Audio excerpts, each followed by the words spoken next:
تو بہرحال پرویز خٹک نے پھر عمران خان سے کیا کہا کیا نہیں کہا. آج پھر وزیر اعلیٰ ہاؤس پنجاب میں میٹنگ ہوئی اور اس میٹنگ میں چودھری پرویز الہی نے دو ٹوک الفاظ میں ان کو کہا کہ ٹھیک ہے میں آپ کے کہنے پر چلتا ہوں, عمران خان سے مل لیتا ہوں ان کی فیس سیونگ کے لیے, تاہم فیصلہ وہی ہے کہ اسمبلی تحلیل نہیں ہوگی. تاہم جو ہے وہ ایک عوام کو دکھانے کے لیے, سنانے کے لیے یا عمران خان کی فیس سیونگ کے لیے ایک آدھا اسٹیٹمنٹ بھی دے دوں گا, لیکن اس سے آگے کچھ نہیں. یعنی اسمبلی تحلیل میں نہیں کر سکتا اور نہیں کروں گا. اور اگر مجھے اسمبلی تحلیل کا یا اسمبلی کے مطلب ووٹ آف کانفیڈنس کا یا ان چیزوں کے معاملات کا اندیشہ نہ ہوتا تو پچھلے 4 ماہ سے میں نے اسمبلی کا اجلاس جاری نہ رکھا ہوا ہوتا. تو یقیناً پچھلے 4 ماہ سے پنجاب اسمبلی کا اجلاس جاری ہے, تو اس کی وجوہات ظاہر ہے کہ کچھ نہ کچھ تو ہیں. کوئی تو وجہ تھی کہ میں نے اتنا طویل اجلاس جاری رکھا ہے. تو بہرحال آج میری طرف سے تو بالکل ہی نہ ہے, اور آپ یہ عمران خان کو بھی اچھے طریقے سے سمجھا دیں. تو بہرحال ناظرین, بات کہنے کی یہ ہے کہ آج جو ہے وہ عمران خان کے ساتھ جو مشاورت ہوئی ہے اس میں عمران خان نے دوسرے لفظوں میں یوں سمجھ لیں کہ پرویز الہی سے بھی فیس سیونگ کی بھیک مانگ لی ہے. یعنی عمران خان نے پرویز الہی سے فیس سیونگ کی بھیک مانگ لی ہے کہ بھائی مجھ سے غلطی ہو گئی, میں اعلان کر بیٹھا. اب ظاہر ہے کہ دوسری طرف خیبر پختونخوا میں سے بھی واضح ایک پیغام مل چکا ہے عمران خان کو کہ پہلے پنجاب اسمبلی تحلیل ہوگی تو ہی خیبر پختونخوا اسمبلی تحلیل ہوگی. اگر خیبر پختونخوا اسمبلی تحلیل ہو جائے اور پنجاب اسمبلی تحلیل نہ ہو تو پھر اس کا کوئی پولیٹیکلی ہمیں فائدہ نہیں ہونے والا. تو ناظرین, ظاہر ہے کہ بیرسٹر سیف کی طرف سے یہ واضح اسٹیٹمنٹ سامنے آ چکا, اور اس کے بعد اگر عمران خان نے ظاہر ہے کہ ان تمام چیزوں پر سوچا ہے اور پچھلے 3-4 دنوں سے جو مشاورتی اجلاس جاری ہیں ان مشاورتی اجلاسوں میں جو پی ٹی آئی کی جو سینٹرل کمان ہے وہ کسی نتیجے پر نہیں پہنچ پا رہی. اس لیے نہیں پہنچ پا رہی کہ ان کے اندر میں ایک ڈر ہے, ایک خوف بھی ہے کہ اگر پنجاب اسمبلی ہم نے تحلیل کر دی, خیبر پختونخوا اسمبلی بھی ہم نے تحلیل کر دی, تو اس کے بعد ہمارے پاس کھیلنے کے لیے کیا بچتا ہے. یا پھر اگر ہم نے تحلیل مطلب پنجاب اسمبلی اگر ہم تحلیل نہیں کر سکتے اور ہم نے ریزگنیشن دے کر ہم باہر آ جاتے ہیں اور پھر سے انتخابات ہوتے ہیں تو بھی پنجاب اسمبلی کے ہمارے ہاتھ سے جانے کا اندیشہ موجود ہے. اور اس کے بعد جو ہے وہ جو چیز کہی گئی ہے وہ یہ ہے کہ ایسی صورتحال میں اگر ہم مورچے توڑ کر نہتے ہو کر اور بیچ میدان میں آ کر کھڑے ہو جائیں تو پھر پنجاب چاروں طرف اپنا وفاق چاروں طرف سے ہم پر حملہ آور ہو سکتا ہے, اور پھر اس وقت جو ہمیں ایک شیلٹر پرووائڈڈ ہے وہ شیلٹر بھی ہمارے پاس نہیں رہے گا. تو دوسری طرف ناظرین, نواز شریف نے آصف زرداری کو انتہائی اہم ذمہ داری سونپ دی ہے کہ پنجاب کا وزیر اعلیٰ کون ہوتا ہے مجھے اس سے کوئی سروکار نہیں ہے, پنجاب میں کیا ہو رہا ہے مجھے اس سے کوئی سروکار نہیں ہے, مجھے صرف سروکار ہے تو اس چیز سے ہے کہ مجھے پنجاب حکومت نہیں چاہیے. یعنی پنجاب حکومت آپ لے لو, پیپلز پارٹی لے لے, آپ پرویز الہی کو وزیر اعلیٰ بنا دو, جس کو آپ وزیر اعلیٰ بنا سکتے ہو بنا دو, تاہم پی ٹی آئی کی حکومت پنجاب میں نہیں دیکھنا چاہتا. تو بہرحال اس مشن پہ آصف زرداری لگ چکے ہیں, اور یہ بڑے پیمانے پر یہ توقع ظاہر کی جا رہی ہے کہ آنے والے 48 گھنٹے پنجاب اسمبلی کے مستقبل کا تعین کریں گے. یعنی پنجاب اسمبلی کا مستقبل کیا ہوگا, پنجاب اسمبلی رہے گی یا جائے گی, پنجاب اپنا یا پی ٹی آئی اسمبلی سے باہر آئے گی یا اندر رہے گی, یا پھر گورنر ووٹ آف کانفیڈنس لینے کے لیے کہتے ہیں یا نہیں کہتے ہیں, یا vote of no confidence motion move ہوتی ہے یا نہیں ہوتی ہے. یہ تمام چیزیں, ان تمام چیزوں کے ہر سوال کا جواب آپ کو آنے والے 48 گھنٹوں میں ملے گا. تو بہرحال ناظرین, اس سے جو ہے وہ جس طرح میں نے بات کی کہ آپ ابھی جو ہے وہ یہ انتہائی آئسولیشن کا شکار ہو گئے ہیں, اور ان کی آئسولیشن کا اندازہ یہ ہے کہ آج فواد چودھری نے ایک ٹویٹ کیا ہے, اور اس ٹویٹ میں سپریم کورٹ کے خلاف بہت واہیات اور گندی زبان استعمال کی ہے, اور یہاں تک انہیں کہا گیا ہے کہ آپ ہمیں بھاشن مت دیں اور آپ ہمیں سیاست مت سکھائیں, آپ اپنے عدالتی معاملات جو ہیں ان کو طریقے سے چلائیں تو یہی بہتر ہے. یعنی ٹویٹ اس وقت آپ کی نظروں کے سامنے ہوگا, ذرا آپ دیکھ لیں. اس کے علاوہ ناظرین, آپ کو پتہ ہے کہ پی ٹی آئی نے تو سوشل میڈیا پہ ایک طوفان بدتمیزی برپا کر رکھا ہے. تاہم گزشتہ روز پی ٹی آئی میں جو ہے وہ اپنا پنجاب میں جو پنجاب حکومت کی ترجمان کا جن کو منصب حاصل ہے, یعنی مسرت جمشید صاحبہ, انہوں نے ایک پریس کانفرنس کی. یعنی یہ پریس کانفرنس ظاہر کرتی ہے کہ احسان فراموشی کس کو کہتے ہیں. یہ پریس کانفرنس ظاہر کرتی ہے کہ نمک حرامی کس کو کہتے ہیں. یہ پریس کانفرنس ظاہر کرتی ہے کہ جس کا بندہ کھائے اور اسی پہ کیسے غرایا جاتا ہے. یہ پریس کانفرنس ظاہر کرتی ہے کہ جس نے پیار سے آپ کے سر پہ کل تک ہاتھ پھیرا تھا اور اس ہاتھ کو کاٹنا کسے کہتے ہیں. تو ناظرین ذرا آپ خود سن لیجئے, آپ کو خود اندازہ ہو جائے گا. ہم یہ یوم نجات منا کیوں رہے ہیں, یا ایک ہی وقت میں آپ سوچیں کہ قوم یوم نجات بھی منا رہی ہے, آپ ذرا ٹرینڈ دیکھیں, یوم دفان بھی منا رہی ہے, یوم تشکر بھی منا رہی ہے. کہ اب آگے سے ہم نیوٹرل نہیں ہوگے. بھائی ارے جاؤ اپنا کام کرو, آپ کے کہنے سے کسی نے ہونا یا نہیں ہونا. جس طرح سے آپ نے اپنی ذاتی ہوس, ذاتی لالچ اور کم عقلی,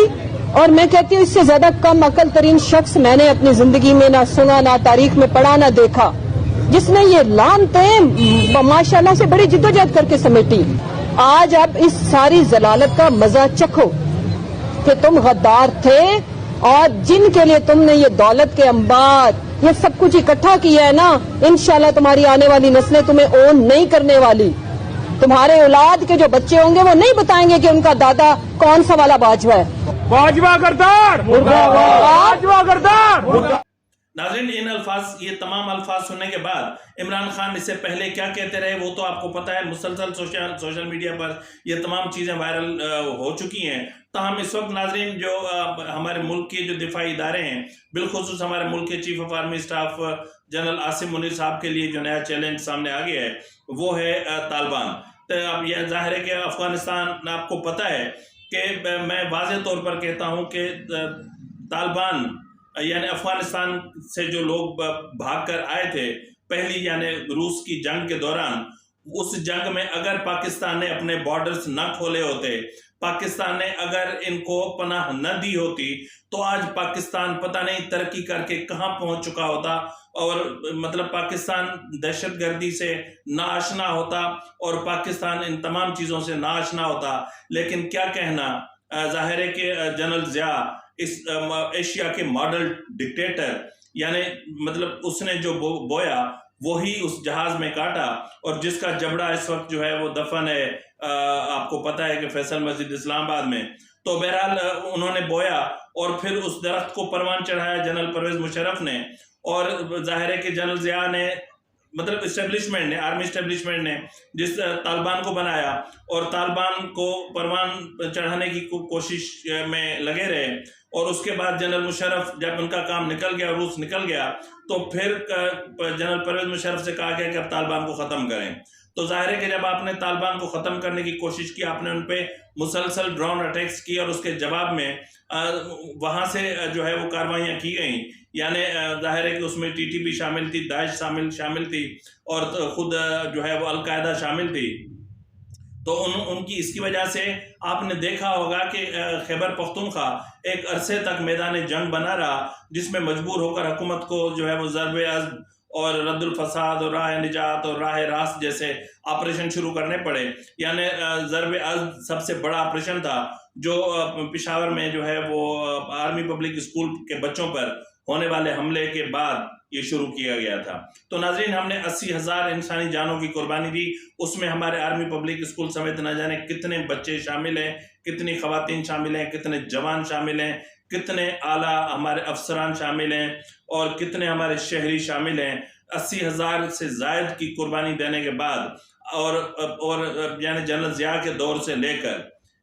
آج تک, یعنی 77 سے لے کر جو ہے وہ آج تک جس طرح ان طالبان کو ہم نے اپنے ملک میں پناہ دی, جس طرح ان کو ہم نے سہارا دیا, جن کو ہم نے پڑوسی سمجھ کر اپنے گھر میں جگہ دی, جن کو اپنے منہ سے نوالا ہٹا کر ان کے منہ میں ڈالا, جس طرح ان کے تن پہ کپڑے ڈھانپے, اور آج وہ یہاں اس وقت جو جعلی ڈاکیومنٹیشن کے ذریعے پاکستانی بن چکے ہیں, وہ تو کرمنل ایکٹیویٹیز میں بری طرح سے ملوث ہیں, لیکن جو چلے گئے ظاہر ہے کہ اس کے بعد پھر داعش, طالبان, القاعدہ, ٹی ٹی پی یہ سارے ایک ہو گئے, اور ان کے پیچھے جو مین فائنانسر تھا وہ تھا را, اور را کے علاوہ سی آئی اے. تو سی آئی اے نے جو کام کیا تھا وہ آپ کو یاد ہوگا کہ 2001 میں پینٹاگون کی طرف سے نقشے جاری کیے گئے تھے. یعنی پہلے نقشہ آپ یہ دیکھ لیں کہ اس نقشے میں آپ دیکھیں گے کہ پاکستان یہ سب سلامت ہیں، اور دوسرے نقشے میں آپ دیکھیں گے کہ یہاں پہ آپ کو نظر آئے گا کہ سعودی عرب تقسیم ہے، عراق تقسیم ہے، لیبیا تقسیم ہے، اور پاکستان تقسیم ہے، اور پاکستان کو تقسیم کر کے افغانستان کو جس طرح بڑھایا گیا ہے، اور اس وقت یہ کلر نقشہ آپ کے سامنے موجود ہے، آپ اس میں دیکھ سکتے ہیں کہ کیا یہ الگ ہے یا وہی ہے، یا پھر اب یہ نقشہ جو طالبان کی طرف سے جاری کیا گیا ہے، اس نقشے کو بھی دیکھ لیں تو اس سے یہ صاف ظاہر ہوتا ہے کہ جس طرح کل تک یہ گمان کیا جاتا تھا کہ القاعدہ CIA کی بی ٹیم ہے، اور پھر داعش جو ہے وہ القاعدہ کی بی ٹیم ہے، اور پھر طالبان جو ہیں وہ القاعدہ کی بی ٹیم ہے، اور TTP سمیت، لشکر جنگی سمیت اس طرح کی جتنے بھی ٹیررسٹ آرگنائزیشنز تھیں وہ پھر ان کی جو ہے وہ ظاہر ہے کہ انڈر امبریلا تھے. تو آج انہوں نے ایک بار پھر گٹھ جوڑ کر لیا ہے، اور ایسا گٹھ جوڑ کر لیا ہے کہ جو پاکستان کے در پہ ہیں، یعنی آج پاکستان کی وجود اور پاکستان کی سلامتی کے لیے خطرہ بن گئے ہیں. یہ حق ادا کیا انہوں نے ہمارے نمک کا، یہ حق ادا کیا انہوں نے ہماری مہمان نوازیوں کا، یہ حق ادا کیا کہ پورے ملک میں انہوں نے ہیروئن پھیلا دی، پورے ملک میں انہوں نے کلاشنکوف کلچر پھیلایا، پورے ملک میں انہوں نے خودکش بمبار کا کلچر پھیلایا، پورے ملک میں انہوں نے جو ہے وہ ایک مطلب اسلحے کا پاکستان کو ایک ڈپو بنا دیا، اور آپ کو جو اسلحہ جتنا اسلحہ چاہیے آپ کو جو اپنا طالبان اپنا افغان پٹھان ہے اس سے ملے گا، افغان بستیوں سے ملے گا، اور آج پاکستان کا ملک امن سلامتی سب ان کی وجہ سے خطرے میں پڑ چکا ہے. تو کہنے کا مطلب یہ ہے کہ اس وقت بھی وقت ہے کہ حکومت کو ہوش کے ناخن لینے چاہیے، اور ہمارے مسلح افواج کو ہوش کے ناخن لینے چاہیے، اور ہونا تو یہ چاہیے کہ اب بس، اب مہمان نوازی ختم، انف از انف. اب ہم کسی ایک طالبان کو بھی پاکستان میں برداشت نہیں کریں گے، ان سب کو نکال کے باہر کیا جائے. اور FIA کو سب پتہ ہے، اور نادرا کو سب پتہ ہے، نادرا کے ڈیٹا میں سارا ریکارڈ موجود ہے کہ کون فیک ہے، کون ریئل ہے، کس نے ان کے فرنٹ مینز کون سے ہیں، کس ایجنٹ کے ذریعے کتنے شناختی کارڈ جاری ہوئے، اور ان کو آئیڈینٹیفائی کرنا کوئی بڑی بات نہیں ہے. تو ان کو آئیڈینٹیفائی کر کے اور ان کو باقاعدہ بڑی عزت کے ساتھ ان کو واپس بھیج دیں. اب دیکھنا یہ ہے کہ اس وقت پاکستان جو افغانستان کے لیے بھیج رہے تھے، یہاں سے امداد جا رہی تھی، اور عالمی برادری کو پریشرائز کیا جا رہا تھا، یونائٹڈ نیشن کے فورم پہ آواز اٹھائی جا رہی تھی، اور اسلامی سربراہی کانفرنس میں اجلاس اٹھائی جا رہی تھی، اور یورپین یونین میں آواز اٹھائی جا رہی تھی. ان کے لیے کل تک ہم بھی کہتے تھے، سب دنیا کہتی تھی کہ یہ وہ ہیں جو اپنے محسنوں کی پیٹھ میں چھرا گھونپتے ہیں. اگر یہ ان کی کرتوت اتنے اچھے ہوتے تو جب سے مطلب 52 ایئرز کا تقریباً میں ہونے والا ہوں، اور جب سے میں نے ہوش سنبھالا ہے، میں نے افغانستان میں امن نہیں دیکھا. کبھی ان کو خود کو لڑتے دیکھا ہے، کبھی ان کو روس سے لڑتے دیکھا ہے، کبھی ان کو امریکہ سے لڑتے دیکھا ہے. جب کوئی لڑنے کے لیے نہیں ہوتا تو پھر ادھر ایران سے لڑنا شروع کر دیتے ہیں. جب وہاں بھی کچھ نہیں ہوتا تو پھر ادھر پاکستان کے بارڈر کی طرف اپنی توپوں کا رخ کر دیتے ہیں، اور یہاں گولی چلانا شروع کر دیتے ہیں. تو بہرحال اب انف از انف، اب سب ختم ہو چکا. اور کچھ یاد نہیں کر سکتے تو آرمی پبلک اسکول کے ان معصوم شہداء کے لہو کو بھی یاد کر لیں.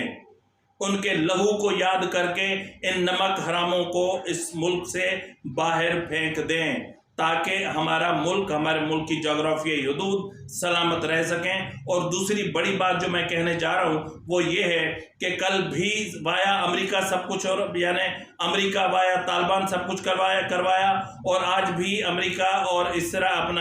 اسرائیل اور وایا طالبان اور ان کی معرفت سب کچھ کروا رہے ہیں. اور کل بھی یہ کھیل امریکہ اور اسرائیل کا تھا، آج بھی یہ کھیل امریکہ اور اسرائیل کا ہے. کل بھی اسامہ بن لادن امریکہ اور اسرائیل سے تھا، آج بھی اسامہ بن لادن اور اس کے جو بچونگڑے چھوڑ کر گئے ہیں وہ ان کے ایجنڈا پر کام کر رہے ہیں. اور یہ انتہائی شرم کی بات ہے کہ محسن کشی اتنی نہیں کی جاتی. اسی کے ساتھ ہی ناظرین، اپنے میزبان نواز بھٹو کو اجازت دیجیے. اللہ حافظ.